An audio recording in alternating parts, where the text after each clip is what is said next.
Estoy tan agradecida de que todos podemos estar aquí hoy. Soy Stephanie, soy directora de educación en el Centro de Recuperación de Abuso Sexual y como ustedes saben, este mes, el mes de abril, es el mes de concientización de asalto sexual.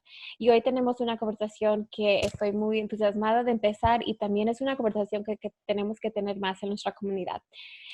Este webinar se llama Usando nuestras voces para crear una cultura de consentimiento. Estoy muy agradecida porque ustedes pueden estar conmigo hoy. Hoy tenemos a Madeline Méndez, es personal del Rape Recovery Center, específicamente trabajando en nuestra línea de crisis en español. Y también tenemos a Hildegard Coney, coordinadora de alcance en la Oficina para Víctimas de Crímenes de Utah.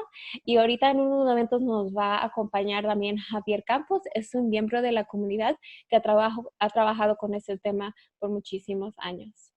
Ahora, si ustedes quieren agregar algo o introducirte ustedes mismas, tienen el piso. No, solamente quería decir muchas gracias por la invitación. Estoy bien honorada de estar aquí. Y como sobreviviente de violencia doméstica y abuso sexual, esta conversación es importantísimo para la comunidad, para poder traer información y educación, para poder ayudar y apoyar a esas personas que han pasado lo que nosotros hemos pasado, o a personas que ni Dios quiere, ¿verdad? Pero ocurre de que por los números van a ser víctimas de un crimen, de abuso sexual, y eso que poder tener esa información, que información es poder. Gracias. Igualmente, muchas gracias por la invitación. También pues soy sobreviviente de violencia doméstica y de abuso sexual y trabajar en el Rape Recovery Center en la línea de crisis es una de las experiencias más bonitas que he tenido. Pues porque me identifico mucho con la necesidad de las personas. Es muy importante dialogar del tema y pues nosotros levantarnos y alzar nuestras voces y realmente es un placer poder estar haciendo esto y pues compartir con ustedes un poquito más sobre el consentimiento, que es un tema tan importante y nos hace mucha falta educar a nuestra comunidad, a nuestros niños y pues sobre todo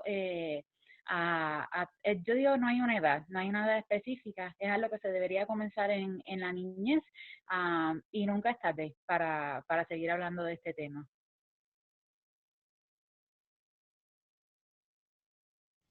Sí, sí, es un tema muy importante y como vemos, apenas está empezando a ser hablado en la comunidad de hablar inglés y lo que yo he notado es que hasta menos en la comunidad de habla español o la comunidad latina. Entonces es una conversación tan importante que tenemos que tener más y más y más y seguir luchando para enfocarlo. Para empezar, estamos hablando de cómo crear una cultura de consentimiento, pero no podemos hacer esto sin primero definir qué es una cultura de consentimiento. Entonces, quiero su opinión de ustedes. ¿Cómo definen cómo le explicarías a alguien qué es una cultura de consentimiento?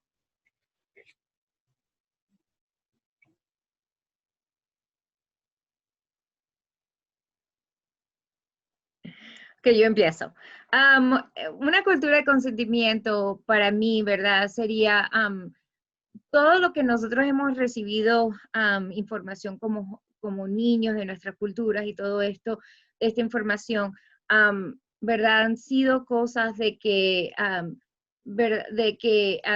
uno tiene que no preguntar y aceptar lo que uno le dicen y no importa, como quiero decir, perdone, es, sí, como decir con nuestros familiares, a todo el mundo le damos un abrazo y le damos un besito, ¿verdad? En el cachete y eso. Pero cuando uno es niño y eso se ve mal, que es de no ser respetante, ¿verdad? Si uno no quiere hacer eso. Y uno tenemos que respetar y enseñarle a nuestros niños que hay algo por qué uno se siente de esa forma. ¿Verdad? Que eso, que debe ser como las mariposas en la barriga, como uno diga, o sea, esas cosas, pero es algo de que hay una razón por qué uno no quiere darle un abrazo a alguien, no le quiere dar eso y tenemos que respetar antes. Entonces el consentimiento es de dejar saber que la persona tiene el derecho de decir no. Y está bien si uno dice no. Y en nuestra comunidad y nuestro, ¿verdad? Muchos de nuestra cultura nos dicen que tienes que sí, sí, y calladita te ves más bonita. ¿Verdad? Y todas esas cosas. Entonces, que uno puede, tiene el derecho y tiene, que uno puede decir, uno puede decir no y no querer algo y está bien. Y uno puede cambiar su mente también.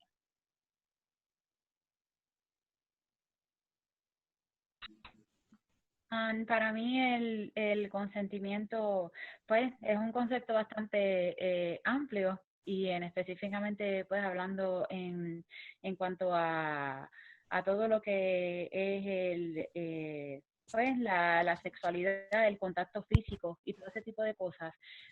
Y yo digo que es crear una conciencia de dejar de asumir o pensar lo que la otra persona quiere.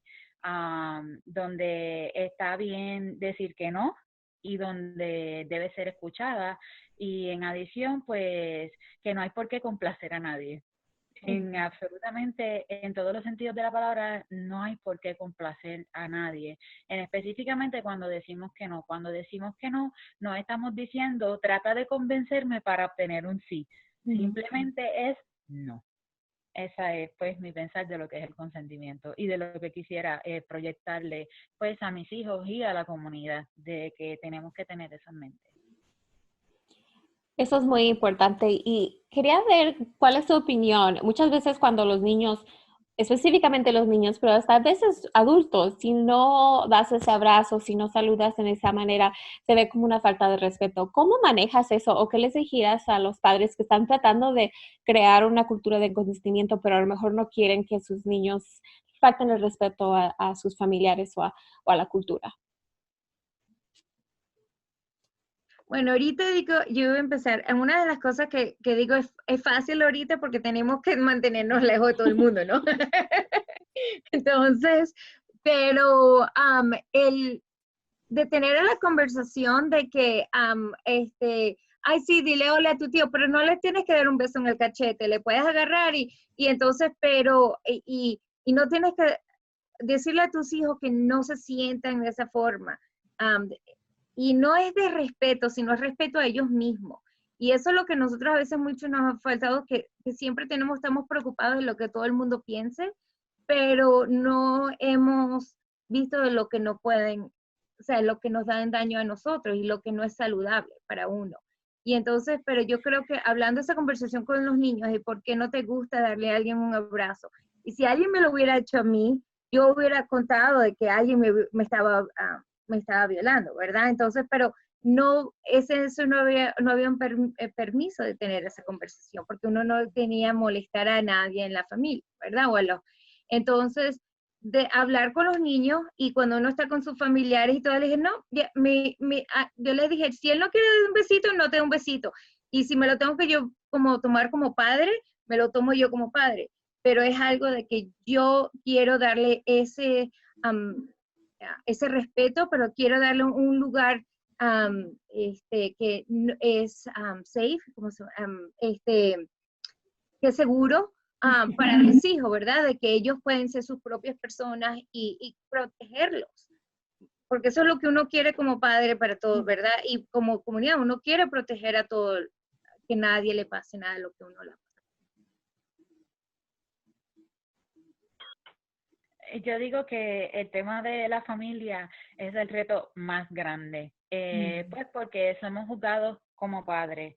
Entonces queremos validar a nuestros hijos, queremos inculcarles muchos valores y entonces a la misma vez nos sentimos obligados a dejarnos regir por las normas y que todo el mundo está jugando en el juego. Y realmente donde está la dificultad de esto, más que en decirle a nuestros hijos que está bien decir que no, que si no sienten abrazar a alguien o si no quieren ser tocados por otra persona, a veces la conversación más difícil es sentarnos con nuestras familias y explicar lo que está pasando. ¿Por qué? Porque hay veces que nuestros niños realmente entienden todo a la perfección, pero quienes no lo entienden son los adultos. Entonces, el hecho de que un niño no quiera ser tocado no significa una falta de respeto, no significa que yo como madre estoy faltando. porque es lo primero que se nos dice, pero ¿qué educación tú le estás dando a ese niño que entró aquí y ni siquiera saludó a nadie? Entonces, hay veces que está bien solamente entrar a un sitio, decir hola y seguir caminando. Tú no te tienes que detener a tocar a nadie, tú no te tienes que tener que abrazar a nadie, no importa que sea tu familiar, que haya pues algo sanguíneo, algo que los involucre, está bien, porque entonces esto es como una bola de nieve, esto sigue creciendo, esto sigue arropando. Entonces, se supone que estén a salvo en nuestra casa, se supone que estén a salvo con nuestra familia, y entonces es donde nosotros cometemos el primer error, donde entonces los exponemos a complacer, los exponemos entonces a aprender a decir, está bien que alguien me abrace, está bien que alguien me toque, aun cuando yo no me siento cómodo, aun cuando no es lo que yo quiero hacer, pues porque mami me lo dijo, o porque hace sentir a otra persona. Y entonces estamos usando, lamentablemente, culturalmente, estamos utilizando el respeto y la educación de entre la familia, y estamos utilizando todo eso, llevando el mensaje equivocado a nuestros niños. Y entonces yo fui víctima de esa crianza, en un momento dado cometí el mismo error con mis hijos, entonces tenemos que detener el ciclo. Por eso es que estamos aquí. Tenemos que detener el ciclo, hablar del consentimiento, y pues como te dije, a veces lo más difícil no es hablar con nuestros niños, a veces lo más difícil es que otro adulto en nuestra familia, un miembro de nuestra familia, entienda el mensaje que nosotros queremos llevar. Pero pues no podemos complacer a todo el mundo, nunca va a estar todo el mundo feliz, así que lo mejor que nos está pasando es el distanciamiento social, porque todo el mundo está respetando los límites, los boundaries, como dicen, ¿verdad? Pero pues Sí, hasta noté que hasta se me hizo difícil, especialmente las primeras semanas que empezaron a hacer esos límites cuando íbamos a las tiendas y la gente no respetaba los 6 pies. Hasta yo decía, oh, ¿qué voy a decir? O cómo voy a abogar para mi niño, para yo. Y entonces, y en ese momento pensé, pues es difícil am, tener esos límites y comunicar esos límites. ¿Cómo han ayudado a sus hijos, pero también a ustedes? ¿Cómo han empezado o cómo se han empoderado, empoderado para tener esas conversaciones sobre los límites? Una de las cosas que con mis hijos, por lo que ellos han vivido, teníamos que tener esas conversaciones acerca de límites, de qué es saludable, no es saludable, todo eso. Pero una de las cosas es tener esa puerta abierta con tus hijos de poder hablar lo que ellos se sientan y por qué tienen esos sentimientos, ¿verdad? Y entonces eso ha ayudado, porque muchas veces uno dice, ay, yo no tengo tiempo para hablar de eso. Yo no hables con eso con tus padres, ¿verdad? Pero para poder ayudarlos a ellos a tener esos límites y eso que los pueden ayudar ya cuando están mayores y en su vida en el futuro, es importantísimo de que darles educación y sentarles a hablar. Y porque yo he trabajado en este trabajo por tantos tiempos, 16 años, de que cuando mi menor, y lo conté en la última, cuando estaba menor, habíamos tenido la conversación acerca de si alguien te sigue, que si alguien te toca, todo eso. Estábamos viendo Twilight, la película esa vieja, ¿verdad? Y estaba, y el señor y el muchacho que tenía 100 años, estaba viendo a la muchacha dormir, y mi menor agarra y dice, mamá, eso no se puede hacer, eso es stalking, y yo, qué bueno, pero entonces ese era un momento perfecto para tener más conversación. Entonces, para ayudarlos a ellos a tener límites y eso en el futuro, de tu pregunta, es de poder tener esas conversaciones y darle los recursos y darle la educación para ellos poder. Y eso, y ahora que están mayores, que tienen sus parejas, que todo eso, saber de que para que no caigan en ese ciclo, de que tristemente yo pasé por ese ciclo, pero para pararlo, ¿verdad? Y entonces, eso es.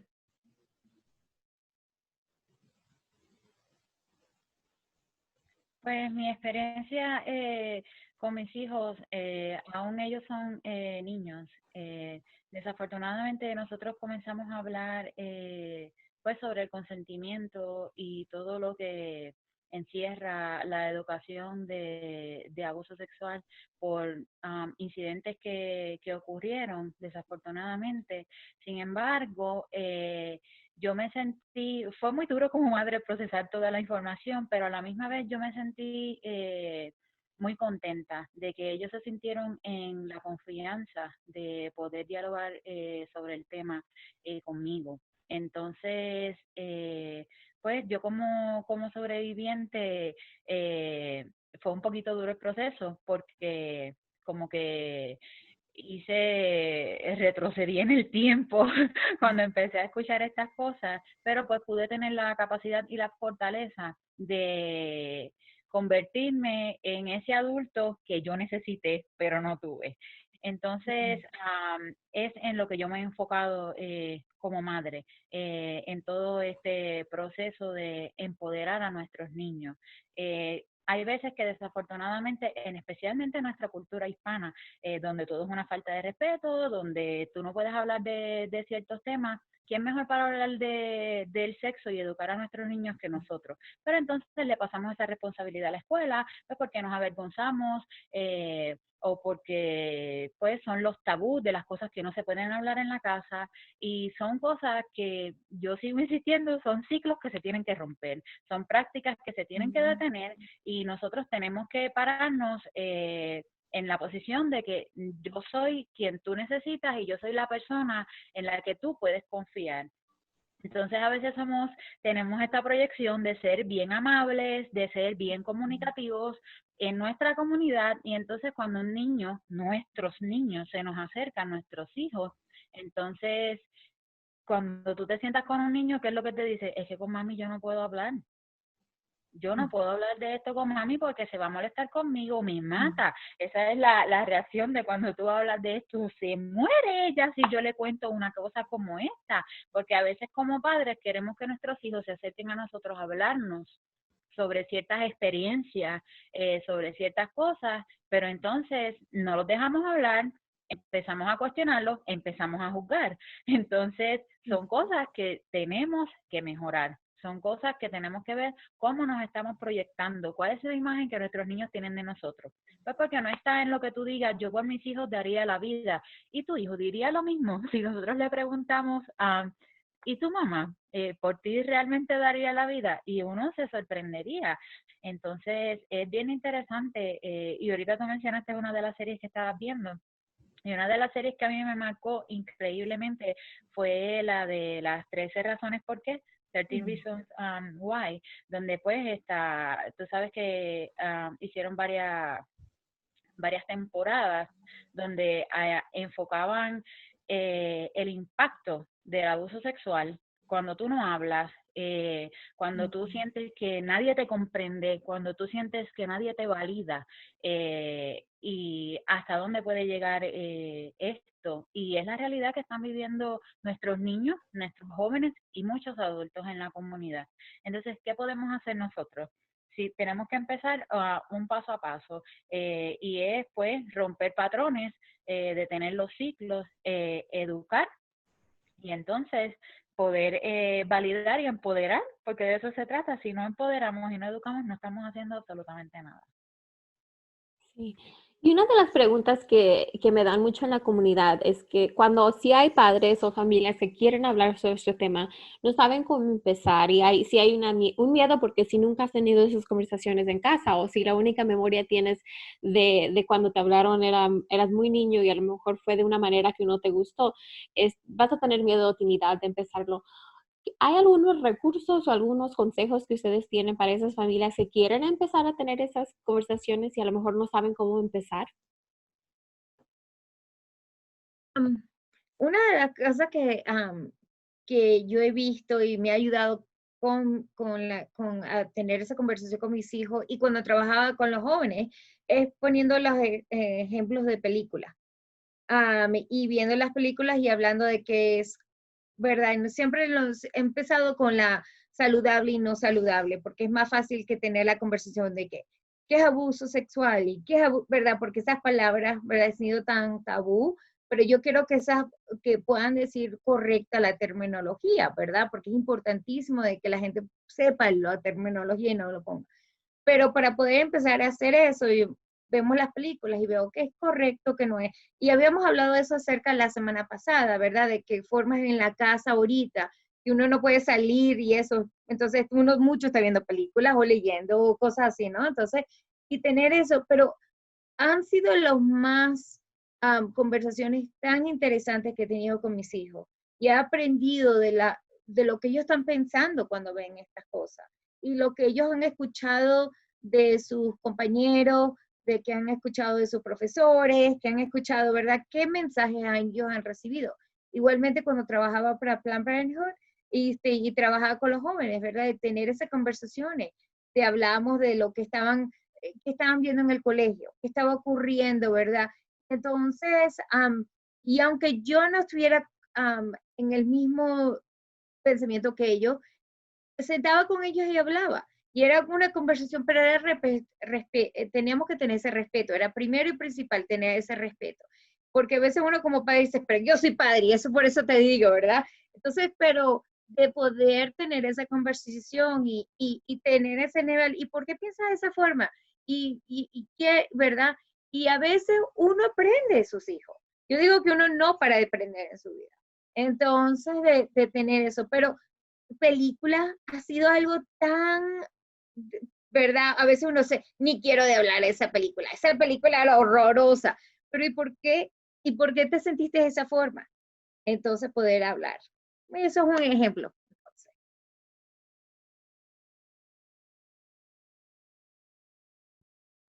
Sí, definitivamente comparto tu opinión.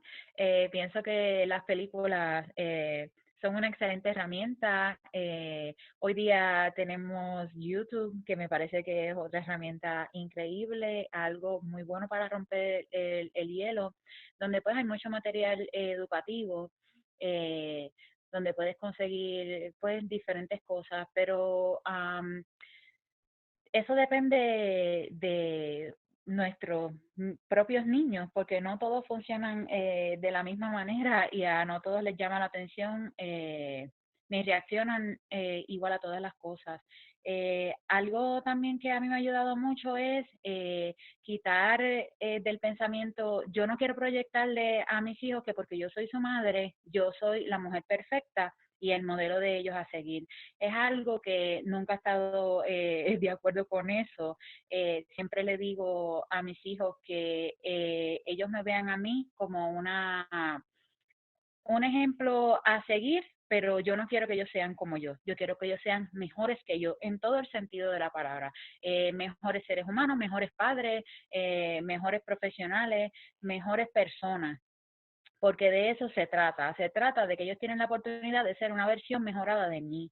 Entonces, a veces nosotros cometemos ese error de tratar de presentarnos a nuestros hijos como que esto es lo que tú tienes que hacer porque yo lo hice así, porque mis papás me lo enseñaron así y tú lo tienes que hacer así. No, desafortunadamente no, los tiempos cambian y es hora de uno darle la oportunidad de que ellos sean ellos mismos. En cuanto a la educación, yo siempre, a mí me gusta ser bien honesta y bien abierta con mis hijos.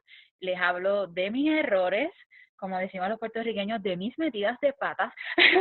Y entonces, para que ellos aprendan, hablar del sexo es algo que yo digo que nunca es muy temprano. Nunca es muy temprano para hablar del sexo. Yo pienso que la primera vez que yo tuve una conversación sobre preservativos y condones con mis niños, me parece, si no mal recuerdo, tenían como unos 7 u 8 años y precisamente fue por lo que vimos en una película.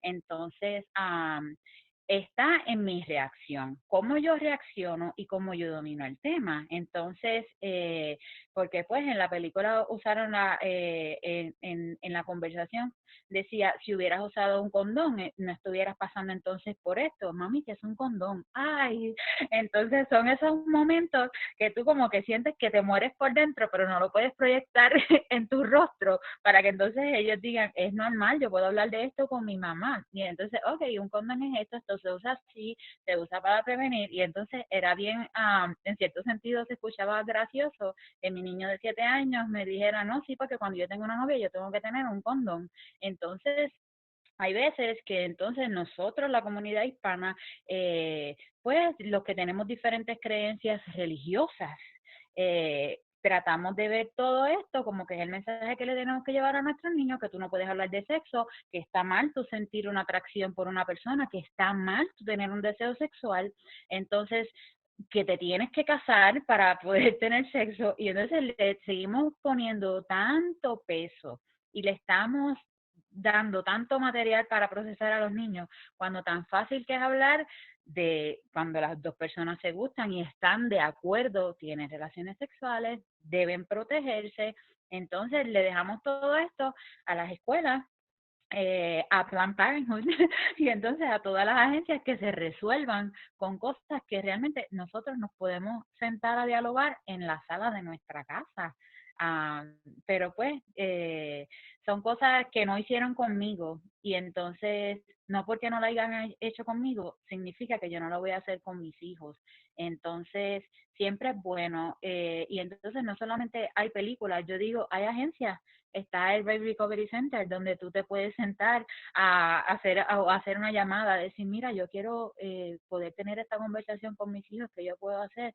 Pues mira, te vamos a conectar con prevención, con educación, que son las personas. Yo misma cuando tengo dudas, yo rápido le pregunto a Jorge, yo digo, Jorge debe saber, Jorge debe saber algo. Y siempre hay agencias que están accesibles a la comunidad, pero entonces nosotros como que nos ponemos una venda y entonces usamos el internet pues para estar conectados en Facebook y en otras cosas y se nos olvida que podemos poner en esa barrita del Google Search, tú sabes, agencia donde podemos hablar y encontrar educación sexual. No es para nuestros niños, porque a veces somos nosotros como papás los que nos tenemos que educar y una vez que nosotros nos educamos, pues podemos educar a nuestros niños.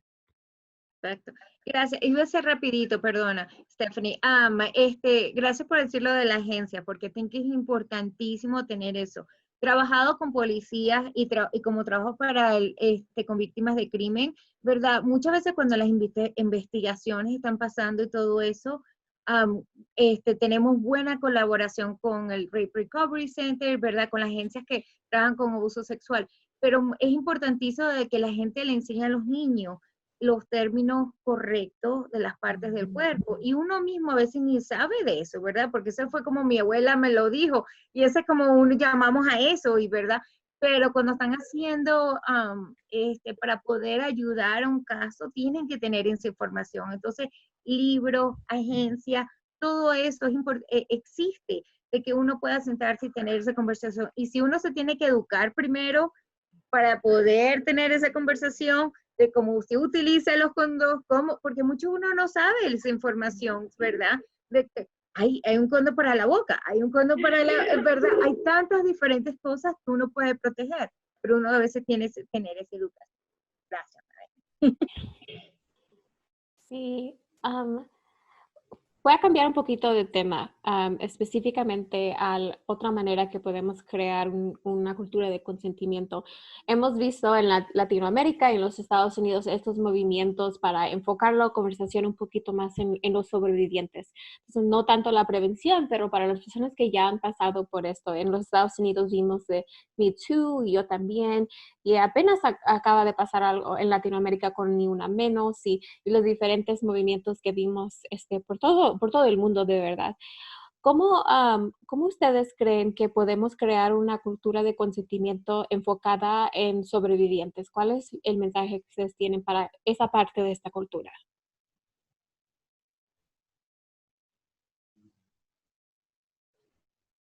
una de las cosas que viene a mi pensamiento primera vez cuando uno habla de consentimiento y con sobrevivientes es de creerles.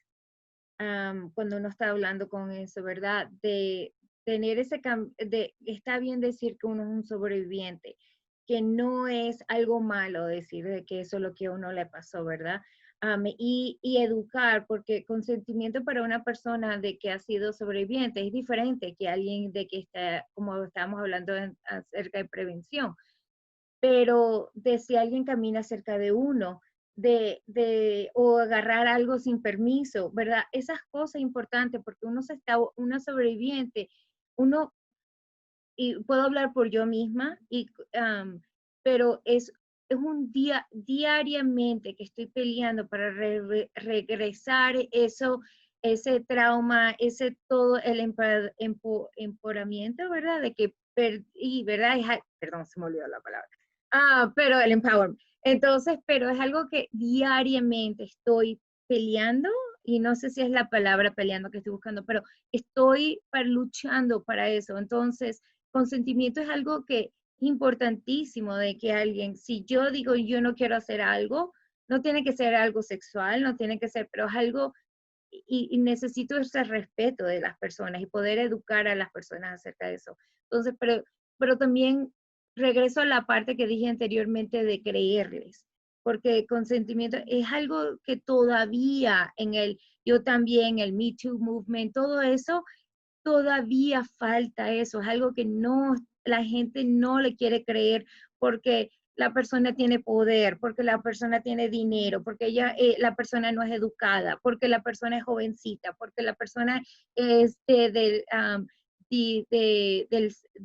la same, de diferente género, ¿verdad? Entonces, todo eso es algo que es importantísimo, esa parte de creerle a alguien y entonces empezar a hacer todo como Lego, ¿verdad? Hacer ¿cómo se dice? Pasitos de bebé, despacito, despacito, despacito, para hacer esa parte. Y eso es lo que yo veo en esa forma. Ese es de mis temas favoritos. ¿Cómo hacemos esto con la comunidad? La falta de empatía es una cosa increíble. La falta de empatía la encontramos, en el primer lugar donde la encontramos es en nuestra casa. Es con nuestra madre, es con nuestro padre, es con nuestra familia. ¿Por qué? Porque cuando tú llegas a decir, tuve esta experiencia, es tan importante que te crean, es tan importante que te crean. Y lo segundo, es tan importante decir, esto que pasó no es tu culpa. De todos los movimientos que nosotros hemos visto en diferentes comunidades, uno de mis favoritos fueron las marchas que se hicieron en Chile, donde las chicas decían y marchaban, y la culpa no era mía, ni dónde estaba, ni cómo vestía. Porque lo primero que se nos hace es señalar y es juzgar. Y entonces cuando tú dices, tuve esta experiencia, que tú lo primero es que tú estás buscando esa empatía, una persona que te escuche, que te diga, yo creo lo que me estás diciendo y esto no es tu culpa. Entonces, ¿qué es lo que tú recibes cuando tú hablas de esto? Tú recibes, pero ¿y qué ropa tú tenías puesta? ¿Y a dónde tú estabas y a qué hora? ¿Y por qué? ¿Y por qué no hiciste? ¿Y por qué no gritaste? ¿Y por qué no hablaste? Y entonces, a veces no, nos enfocamos en ese tipo de reacciones y entonces lo que estamos haciendo es que estamos lastimando y revictimizando una vez más a la persona que nos está hablando del tema. Entonces, yo digo que este tema, desafortunadamente, en nuestra cultura, lo que se nos dice es, lo viviste. Y entonces está la que te dice, yo creo que te pasó esto, yo te entiendo, pero no le digas esto a nadie. No hables.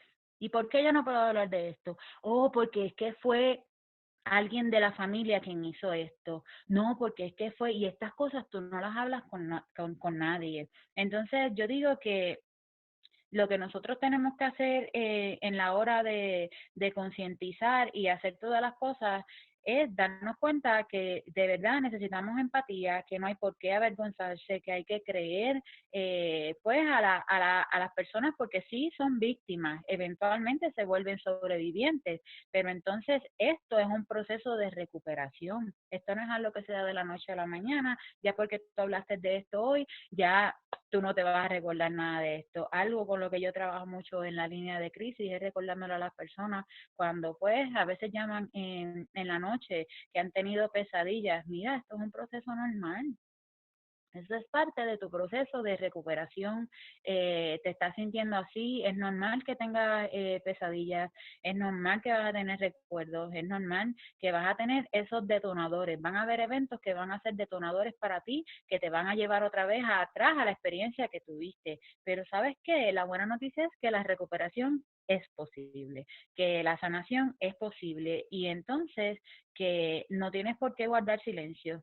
Tú sí puedes compartir tu historia y pues cuando tú sientes que no puedes compartir esta historia en tu familia, pues porque lo que van a hacer es señalarte, juzgarte o no tienen la empatía, es de gran ayuda saber que hay agencias a las que tú puedes llamar y personas con las que tú puedes hablar sobre este tema, gente que sí te puede escuchar.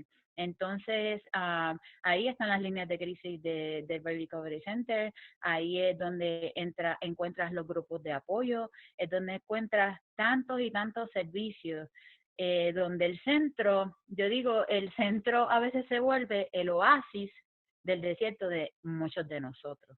¿Por qué? Porque no podemos ni tenemos el apoyo de nuestras familias, de amistades, no tenemos a dónde ir y entonces el centro se vuelve nuestra única opción. El único sitio donde me creen, el único sitio donde me escuchan, el único sitio donde no me juzgan y el único sitio donde yo me puedo sanar. Y entonces es bonito tú poder saber que aunque a veces pues sea por nuestra cultura, por la manera que nos criaron, o por la razón que sea, o porque simplemente tú decidiste no hablarlo con tu familia, porque cada caso es diferente. Es bueno saber que existen las agencias que sí te pueden escuchar, que sí te pueden ayudar en este proceso de recuperación y como tú decías, estos son pasitos de bebé. Es un proceso. La sanación no va a venir de un día al otro.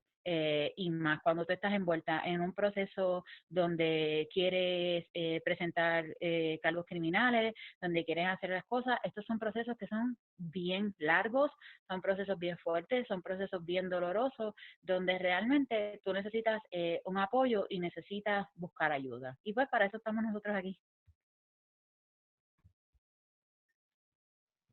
Gracias, Madeline. Se me hizo muy poderoso, powerful, aunque dijiste eso, que es un proceso, porque de verdad, en veces, yo sé que en veces estoy como cansada de ver algunas cosas, o en veces abro el Facebook y veo hasta mis propios familiares, amigos diciendo cosas y yo digo, oh, wow, yo no sabía que pensabas así. Es una educación constante, pero también en una diferente manera también es importante saber que se va a seguir el proceso y hasta que cuando ustedes, a lo mejor nosotros no estemos en este mundo o este movimiento que se va a seguir y que a lo mejor hasta nuestros niños o las personas que estamos viendo que están creciendo con el mensaje ahorita sigan esta lucha en el futuro. Para terminar hoy, quería saber cuáles, también quería que todos que nos están viendo que sepan cómo comunicarse con ustedes o cuáles son los recursos que ofrecen ustedes, pero también quiero que tengan un momento para decir cuál es tu último mensaje para los que están viendo esto hoy. Perdón, pues se me olvidó el mute. Primero y principal, a mi mensaje y después doy cómo me pueden contactar.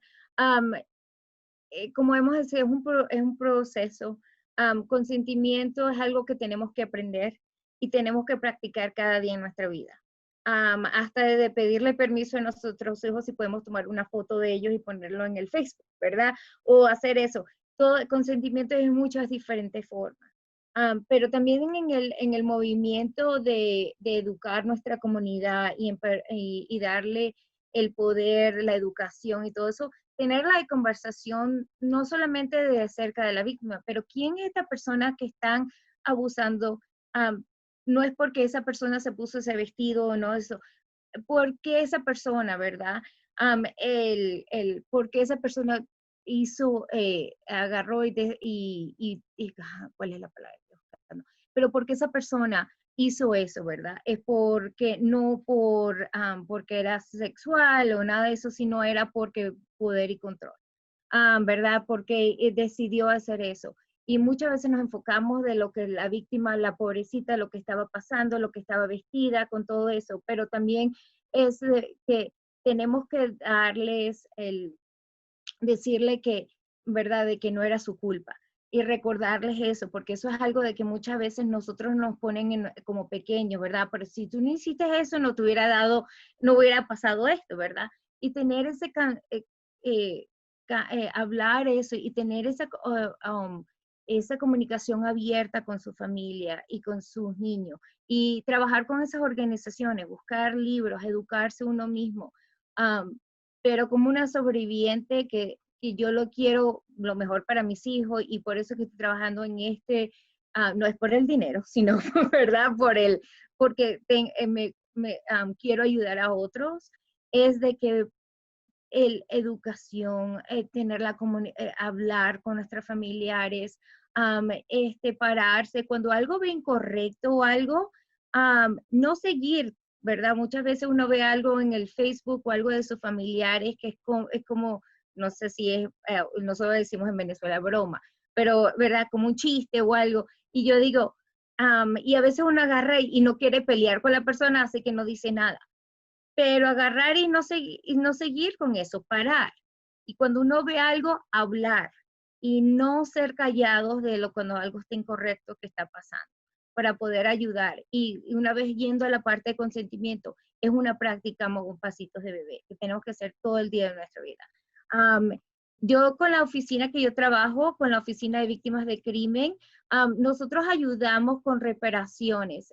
Quiere decir de que si alguien este, ha sido una víctima de cualquier tipo de crimen, puede llamar a nuestra oficina, y el teléfono de nuestra oficina es el 801-238-2360, o el 1-800-621-7444. Nosotros podemos ayudar con diferentes formas de si perdieron, no, tienen que relocalizarse, si tienen biles médicos, si tienen que ir a terapias, si tienen que, perdieron trabajo por el tipo de crimen, pero todo es caso por caso. Te tienen que llenar unos papeles y no importa el estatus inmigración. Eso quiero que todo el mundo sepa. Que si uno ha sido víctima de un crimen, no importa nuestro estatus legal o nuestro estatus de aquí, ¿verdad? Uno tiene derechos como víctimas de crimen. Igualmente, si alguien en el departamento de, de criminal no se ha portado correcto o ha hecho cosas que uno no se siente bien, nosotros tenemos que saber en nuestra oficina, porque hay un grupo que ayuda con los derechos de víctimas en el estado de Utah. Entonces nosotros podemos investigar eso y a ver qué ha ocurrido. Gracias, Heidi, es tan importante.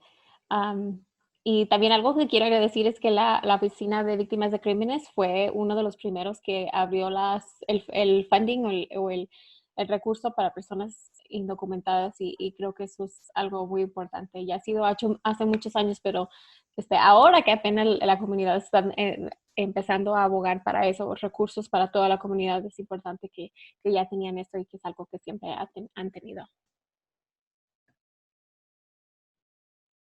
Bueno, pues mi mensaje, pues para terminar, es que tu pasado no te determina.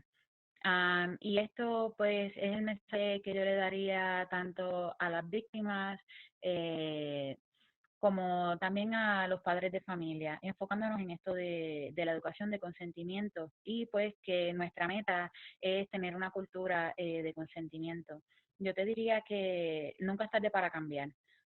Hay cosas, nunca es tarde para cambiar, nunca es tarde para aprender.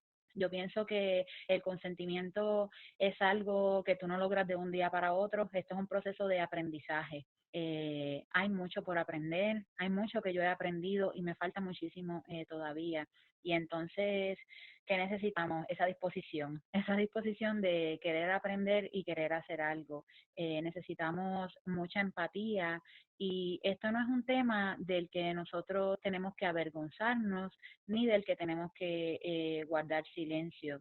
Realmente, pues yo digo que la recuperación y la sanación es es bien posible, es algo que se puede lograr, da mucho trabajo. El proceso es bien largo, el proceso es bien difícil, pero es algo que realmente tú puedes alcanzar. Es algo que es completamente, está al alcance de todo, siempre y cuando tú lo quieras y así tú lo determines. De nosotros, pues que estamos siempre en la línea de crisis, todos los días 24/7, que hay servicios en inglés, que hay servicios en español. El número de teléfono a llamar es el 801-467-7273 y pues estamos aquí para escucharlos a ustedes, para conectarlos con servicios, y con otras agencias como es la de donde estamos pues promoviendo hoy para ayudas a las víctimas y pues realmente tenemos muchos servicios que ofrecer a la comunidad y pues es bueno que sepan que hablamos español, que estamos aquí para escucharlos, que los entendemos perfectamente bien, que hablamos el español perfectamente bien, y entonces que podemos realmente darle los servicios pues que ustedes necesitan, y recalcar que no importa pues su estatus migratorio, no importa la condición o situación que ustedes estén viviendo, realmente hay una persona que les puede ofrecer ayuda y con la que ustedes pueden contar. Gracias. Gracias a ustedes dos, a Marlene y Hildy. Estoy tan agradecida. He aprendido mucho hoy y siempre me encanta estar en comunidad virtual con ustedes. Y yo sé que la comunidad va a aprender mucho y también a lo mejor tener un poquito más, un poquito más de esperanza en este tiempo. Gracias otra vez y estamos en contacto. Muchas gracias. Gracias. Cuídense, chicas. Igualmente. Igual, cuídense.